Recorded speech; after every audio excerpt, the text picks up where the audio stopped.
हाँ जी, सत श्री अकाल जी सारिਆਂ ਨੂੰ। ਅਸੀਂ कर रहे हैं क्लास 9th अध्याय साडा तीसरा निर्देशांक ज्योमैट्री कोआर्डिनेट ज्योमैट्री। सब तो पहला ਅਸੀਂ ਕਰਾਂਗੇ इंट्रोडक्शन जान पछाण। इंट्रोडक्शन ਕਰਨ ਤੋਂ ਪਹਿਲਾਂ ਅਸੀਂ ਕਰਦੇ ਹਾਂ कि ਸਾਡੇ ਕੋਲ शब्द देखो ਦਿੱਤਾ ਹੋਇਆ निर्देश अंक। सब तो पहला शब्द की है निर्देश।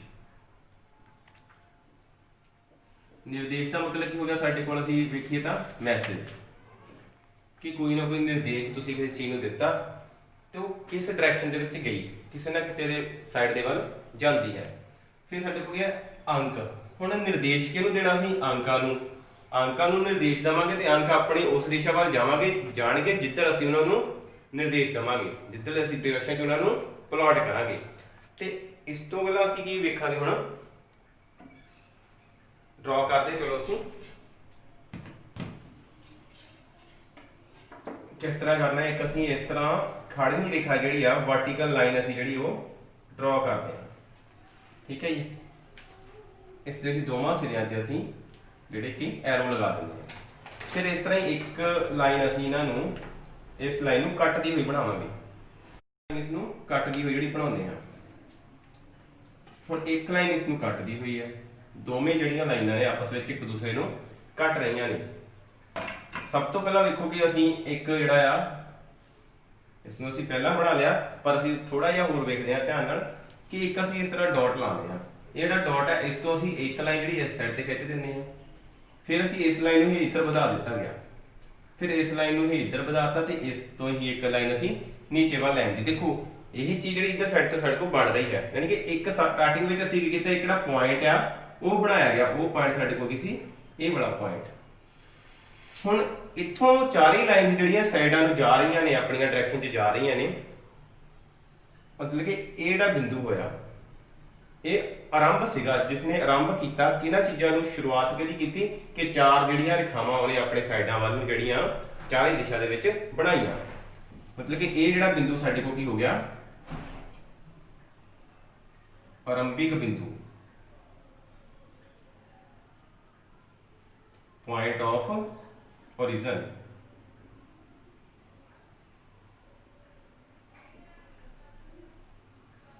ओरिजिन हो गया मतलब कि ओरिजिन मतलब कि इत्थों जिहड़ी साडे कोल कुछ ना कुछ चीज़ की उत्पत्ति जिहड़ी हो रही है। फिर देखो जदों असीं इस चीज़ नूं ड्रॉ कर लैंदे हां, साडे कोल जिहड़ा एक एरिया सी वो जिहड़ा किन्ने हिस्सिਆਂ 'ਚ वंडिया गया, चार हिस्सिਆਂ 'ਚ वंडिया गया। ये साडे कोल पहला आ जांदा, ये साडे कोल दूसरा आ जांदा है, ये साडे कोल तीसरा हिस्सा तो ये साडे कोल चौथा हिस्सा आ जाता है। हुण इन्हां नूं असीं की बोलदे हां, इन्हां दे नाम हन साडे कोल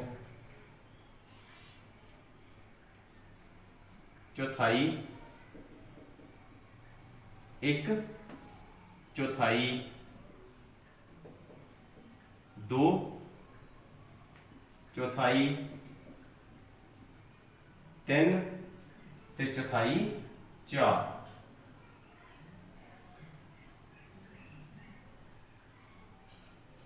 हुण असीं लिखदे हां फर्स्ट क्वाड्रेंट,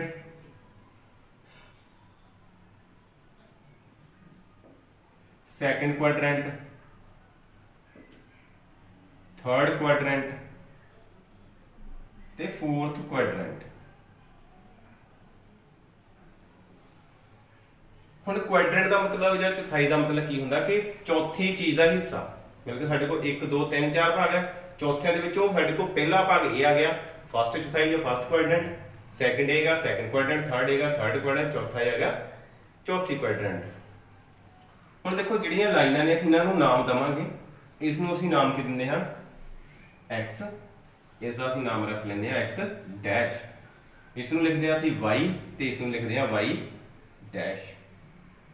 हुण देखो कि असीं एक साइड ते एक्स लिख रहे हैं, दूसरी साइड ते असीं एक्स डैश, एक साइड ते वाई ते दूसरी साइड ते वाई डैश। इन्हां दा की मतलब है, ये जिहड़ी लाइन है ये सानूं शो करदी है लैफ्ट एंड राइट, खब्बा पासा ते सज्जा पासा। हुण जिहड़ी लाइन साडे कोल ए वाली है खड़वी है, ये सानूं की शो कर रही है अबव एंड बिलो, ऊपर थल्ले। किस तो ऊपर? पॉइंट ऑफ ओरिजिन तो ऊपर, पॉइंट ऑफ ओरिजिन तो थल्ले। सज्जा खब्बा किहड़ा? पॉइंट तो खब्बा पॉइंट तो सज्जा पासा। जो असीं सज्जे पासे वाल जाते हैं इधर सिर्फ असीं किहड़े नंबर लैणे हन धनात्मक संख्यावां, धनात्मक संख्यावां पॉजिटिव नंबर्स। इधर साडे को की आते हैं नैगेटिव, खब्बे पासे की आना है नैगेटिव नंबर्स, ऋणात्मक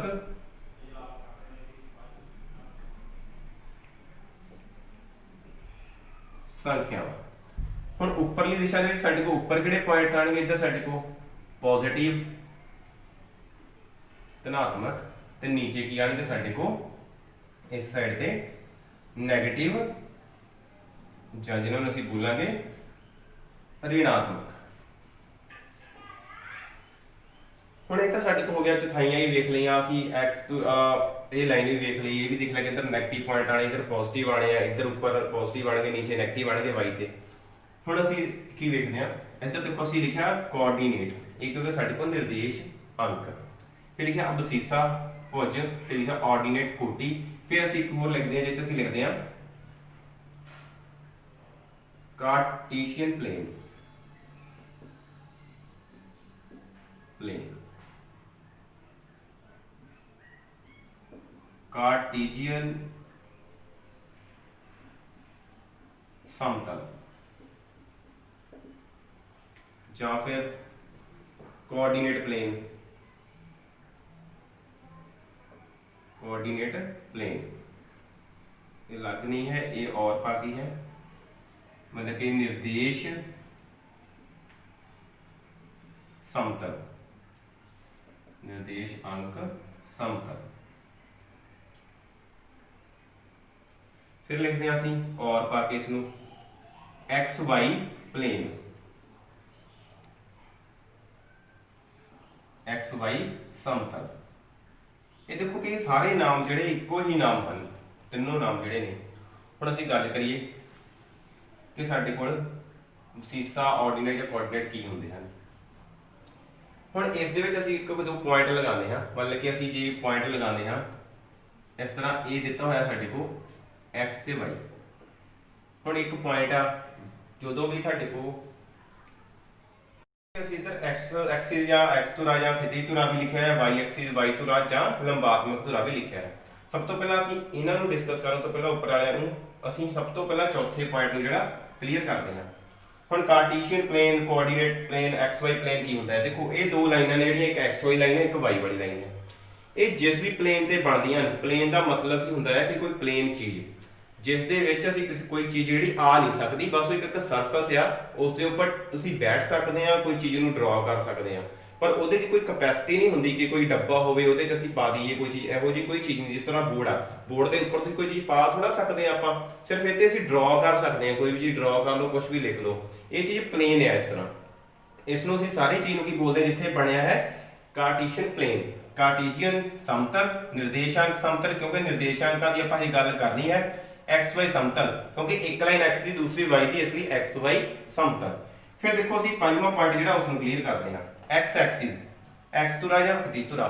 ये जिहड़ी लाइन हुंदी साडे कोल एक्स वाली, इसनूं असीं की बोलते हैं एक्स एक्सिस, या फिर पंजाबी च की कहांगे असीं एक्स धुरा। एक्सिस मीनस धुरा, धुरा जिहड़ा शब्द है ना एक्सिस धुरा। तुसीं थोड़ा जिहा ध्यान दो तो तुसीं जियोग्राफी दे विच, भूगोल दे विच जां फिजिक्स दे विच पढ़दे आ कि धरती अपने धुरे दुआले घूमती है, पढ़ते ना आपां।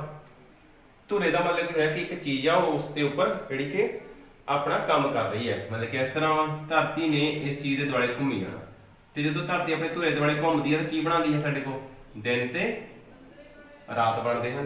इस तरह ही एक्स एक्सिस की है, साडे कोल आ लाइन एक रफ जिहा ड्रॉ करते हैं असीं, देखो इस तरह ये जिहड़े पॉइंट्स होणगे वो इस तरह ये राउंड घूमी जाएंगे, जां तां पॉजिटिव साइड चले जाएंगे जां फिर नैगेटिव साइड आ जाएंगे। मतलब कि ये एक धुरा हो गया, तो एक्स वाली लाइन होगी कि एक्स एक्सिस जिहड़ा साडे कोल बन गया। इस तरह जिहड़ा साडे कोल वाई धुरा, वाई एक्सिस जां लंबात्मक, लंबात्मक की लंबी दिशा दे विच, खितिज की जिहनूं असीं खिंचिया गया, देखो खिंचिया गया, इधर उपर नूं वधाता, इधर नीचे नूं वधाता, एक बन गया लंबात्मक, जां एक जिहड़ी खड़मी रेखा है जां फिर लेटमी रेखा जिहनूं असीं कह सकदे हां।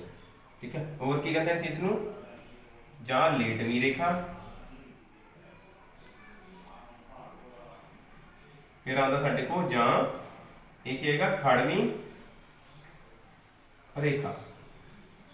इंग्लिश की बोलता क्या सी, इन्होंने बोलना क्या सी हॉरिजॉन्टल लाइन, हॉरिजॉन्टल, इसनों बोलते हैं सी वर्टिकल। ठीक है, कोई भी चीज इस तरह होंगी हॉरिजॉन्टल है, इस तरह हैगी तो वर्टिकल। हुण एक्स तो राह वाई तो राह कार्टेशियन प्लेन साडे को तिन्ने जिहड़े क्लीयर हो चुके हैं। फिर आते असीं अपने अबसीसा या ऑर्डिनेट से पॉइंट असीं 2 की गल करते हैं। हुण पॉइंट 2 की है साडे कोल, थोड़ा जिहा इसनूं साफ कर लैंदे हां। ये देखो असीं इत्थे गल करते हैं। हुण इस दे उपर पॉइंट देखो, इत्थे असीं ना कोई पॉइंट जिहड़े असीं वो बना लैंदे हां। मतलब कि इत्थे असीं लिख लिया 1, इधर लिख लिया 2, इत्थे लिख लिया 3, इत्थे लिख लिया 4। इस तरह इधर -1 -2 -3 -4, 1 2 3 4, -1 -2 -3 -4, 1 2 3 4 4 3 2 1। इस तरह पॉइंट जिन्ने भी सानूं लोड़ होवे असीं उन्ने पॉइंट जिहड़े इस लाइन ते जिहड़े कि ड्रॉ कर सकते हैं। हुण मतलब साडे कोल जदों भी पॉइंट नूं असीं इस दे उपर लगाना हुंदा है, साडे कोल मतलब कि एक पॉइंट आ ए, इत्थे लिखा होंदा x या y, मतलब कोई ना कोई वैल्यू दी होगी, वैसे कर दो 2 3 -2 3 कुछ भी दिता होगा इस तरह। पर जो भी असीं पॉइंट इस साइड ते लगाना है, जां तां उह एक पॉइंट x का होगा जां फिर दूसरा पॉइंट y का होगा। 2 पॉइंट दिते होंगे साडे कोल। हुण जिहड़ा ए पॉइंट आ, पहला x वाला पॉइंट होंदा, दूसरा y वाला। पहले पॉइंट नूं असीं की बोलदे हां अबसीसा, जां फिर असीं बोलदे हां भुज, इसनूं असीं बोलदे हां ऑर्डिनेट, ऑर्डिनेट जां फिर इसनूं बोलदे असीं कोटी। हुण ध्यान नाल देखो, इत्थे कई बार कन्फ्यूजन आ जाती बच्चे नूं कि किहड़ा शब्द भुज है ते किहड़ा कोटी है। ध्यान रखो कि हिंदी दे विच जिहड़ी साडी बांह हुंदी है, इसनूं असीं बोलदे हां भुज बोलदे हां। क्योंकि पहलां भी साडे कोल भुज की गल हुई। मान लो कि सर्दियों का मौसम है, तो सर्दियों के मौसम में तुसीं की पाते हैं शरीर के विच उपर पुल ओवर पाते हैं। पुल ओवर मतलब कि असीं कोटी जिहड़ी पाते हैं। पहला की आई भुज, तो उस तो बाद की आया साडे कोल कोटी। मतलब कि भुज के उपर की आ गया साडे कोल कोटी जिहड़ी वो आ जाती है। इस तरह असीं इसनूं जिहड़ा कि सौखे ढंग नाल याद रख सकते हैं। फिर साडे कोल एक गल हो गई, हुण ये दोवें पॉइंट, एक नूं अबसीसा दूजे नूं ऑर्डिनेट, ते दोवां नूं मिला के असीं दोवां नूं जोड़ दईए, दोवें पॉइंट्स नूं असीं उहनूं बोलदे हां कोऑर्डिनेट। ठीक है, एक भुज दूजा कोटी, दोवां नूं इकट्ठिआं नूं की कहांगे कोऑर्डिनेट जां फिर निर्देशांक। क्लीयर हो गया साडे कोल। भाग फर्स्ट इंट्रोडक्शन का पार्ट 1। ठीक है, जिस असीं जो भी डिस्कस किया, उम्मीद है कि तुहानूं समझ लग गया होगा। तो अगली इंट्रोडक्शन के सैकेंड पार्ट के असीं की करांगे कि असीं कुछ पॉइंट लवांगे, उन्होंने इस ते प्लॉट करके देखांगे, उस ते लगावांगे कि किस तरह से जिहड़े पॉइंट लगाने हैं। Thank you.